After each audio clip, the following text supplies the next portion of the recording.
한반도 역사상 최악의 폭군은 누구라고 생각하시나요? 당연히 누구나 조선시대 연산군이 생각나실 텐데요. 그보다 앞서 고려시대에 희대의 개막장 사이코패스 폭군이 있었습니다. 그는 바로 고려 28대 왕 충혜왕인데요. 충혜왕은 아버지 충수광과 봉원왕후 홍씨의 장남으로 태어났습니다. 그의 동생이 바로 그 유명한 공민왕이었죠. 그는 어릴 때부터 남다른 똘끼를 보여주는데요. 세자 시절에 절 지붕 위에 있는 새를 잡는다고 절에 불을 지르고 도망가 버리거나 동네 양아치들과 어울려 다니며 예쁜 여자가 보이면 시도 때도 없이 겁탈을 하기도 했고 술독에만 빠져 살면서 온갖 쓰레기 짓을 하며 살았죠.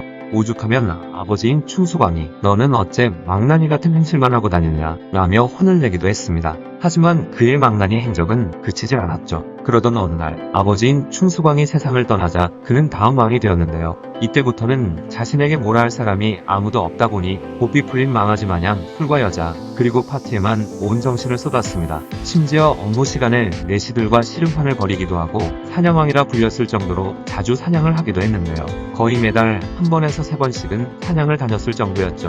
당시엔 왕이 사냥을 한 번 갈라치면 호위병, 신하들, 병사들, 짐꾼, 경비병, 전문 사냥꾼, 몰입꾼 등과 이 모든 사람들의 식사를 만들어야 하는 요리사를 포함해 최소 수백 명에서 많게는 1000명이 넘는 사람들이 한 번에 움직여야 하는 큰 행사였고 그만큼 엄청난 돈이 들었었죠. 왕이 사냥을 자주 나갔다는 것은 그만큼 낭비가 심했다는 뜻이기도 했습니다. 하지만 그의 최대 문제는 바로 여자는 신하의 아내이든 아버지의 아내이든 예쁘면 다 내 거라는 식으로 심하게 여자를 밝혔다는 점이었죠. 그 누구든 그의 타깃이 되었는데요. 예쁜 여자가 있다는 소문을 들으면 즉시 그곳으로 직접 가서 겁탈을 했을 정도였죠. 또한 장사꾼의 딸이 예뻐서 그녀를 취하고 그 장사꾼은 대호군으로 삼기도 했습니다. 게다가 충혜왕은 그의 장인의 첩, 아버지의 후궁, 신하의 아내, 유부녀, 처녀 등 누구를 막론하고 그의 끝모를 상륙의 희생양으로 만들었죠. 또한 호화로운 궁궐을 지었는데 궁이 완성되기 전에 신하들에게 용모가 예쁜 여종을 2명씩 바치라는 명을 내리기도 했습니다.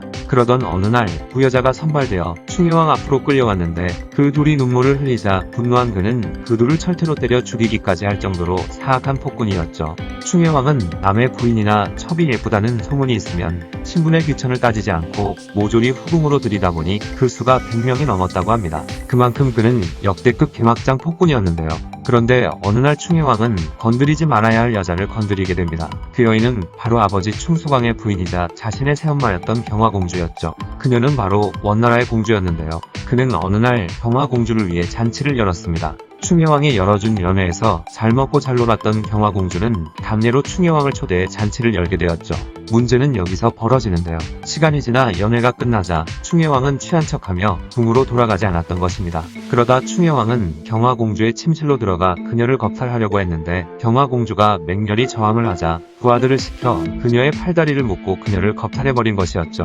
이 일을 당한 경화공주는 원통해하며 원나라로 돌아가려고 했지만 충혜왕의 계속된 방해에 그렇게 하지도 못하고 있었습니다. 그러던 중 원나라에서 온 불인이라는 사신이 경화공주를 아련하면서 충혜왕의 모든 악행이 들통나버린 것이었죠. 그렇게 사신두리는 충혜왕을 원나라로 잡아갔고 그는 원나라의 감옥에 투옥되었습니다. 하지만 그의 명줄은 더 길게 이어져 있었는지 그를 고발한 환관이 실각하자 다시 충혜왕은 고려의 왕으로 복위하게 되었죠. 그러나 복위하자마자 또 백성들을 괴롭히고 술과 여자에만 빠져 살며 온갖 호화로운 궁을 짓기도 하는 등 지독한 폭정을 일삼자 환관이던 고용모가 기왕후의 오빠인 기철에게 일러 바치게 되고 기철은 원나라 황제에게 모든 것을 고하자 그렇게 충혜왕은 또다시 원나라로 끌려가게 되었습니다.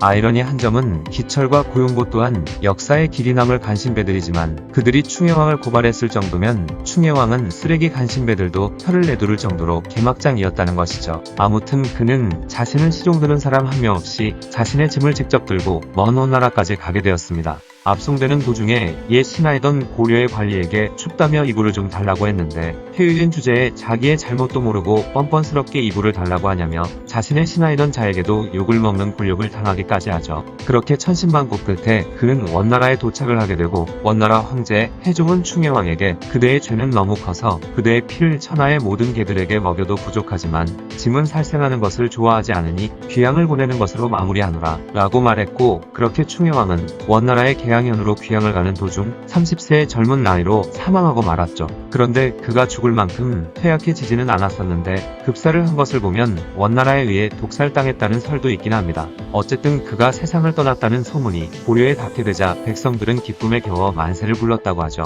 훗날 그의 유해는 고려로 송환되어 영릉에 안장되었는데 충여왕의 시신이 고려에 당도하자 그에게 겁탈당했던 경화공주도 마침 세상을 떠났다고 합니다. 하지만 충여왕의 시신이 고려에 도착한 날이 정확하지 않아서 경화공주가 원수였던 충여왕이 죽은 꼴을 보고 나서 눈을 감았는지는 알 수 없다고 하죠. 어쨌든 충여왕이 역대급 폭군이었던 만큼 죽을 때도 비참한 죽음을 맞이한 것 같네요. 연산군을 능가하는 한반도 최악의 폭군 고려 충여왕에 대한 이야기였습니다.